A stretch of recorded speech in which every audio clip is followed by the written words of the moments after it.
Hi friends, welcome back to my channel. A GitHub repository అయినా కూడా limited టైంలో అర్థం చేసుకోవాలనుకుంటున్నారా? దానికోసం ఒక ఏ టూల్ ఉంది. అదే deepwiki.com.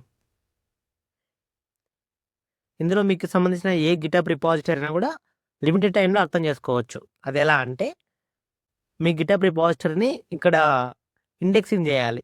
ఇండెక్సింగ్ చేసిన తర్వాత అది మీ ప్రాజెక్ట్కి సంబంధించిన పూర్తిగా summary, work architecture, working flow, అలాగే మాడ్యూల్స్ అంటే లైక్ మీ ప్రాజెక్ట్ ఫోల్డర్స్లో ఏ ఫోల్డర్లో ఏం ఇన్ఫర్మేషన్ ఉందనేది క్లియర్గా డాక్యుమెంటేషన్ ఇస్తుంది.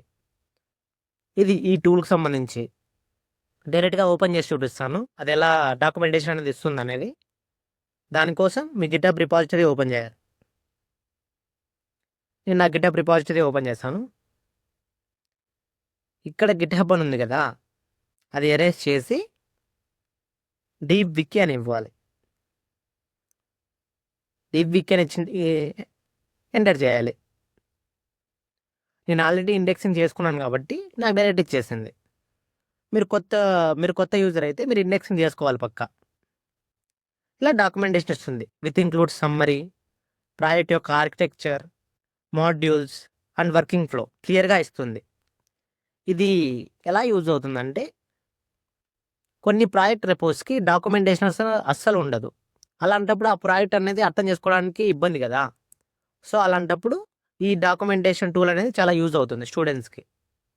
అలాగే మీరు ఓపెన్ సోర్స్ కాంట్రిబ్యూషన్ చేయాలనుకుంటున్నా కూడా, ఇంకా like big project reports like MLA project reports నీట్గా అర్థం చేసుకోవాలంటే ఇలాంటి టూల్స్ కంపల్సరీ.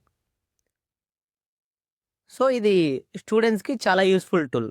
ఎవరైతే గిటబ్లో ఎక్కువ ప్రాజెక్ట్స్ అప్లోడ్ చేస్తుంటారో, గిటబ్ నుంచి ప్రాజెక్ట్ రిఫరెన్స్ తీసుకోవాలనుకుంటున్నారో, అలాంటి వాళ్ళకి ఇది చాలా హెల్ప్ఫుల్ అవుతుంది టూల్.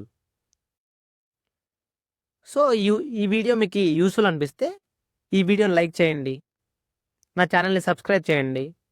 అండ్ మీరు ఏ గిటబ్ రిపాజిటరీని అయితే అర్థం చేసుకోవాలనుకుంటున్నారో డీప్ వికీ ద్వారా, ఆ గిటబ్ రిపాజిటరీ నేమ్ కామెంట్ చేయండి.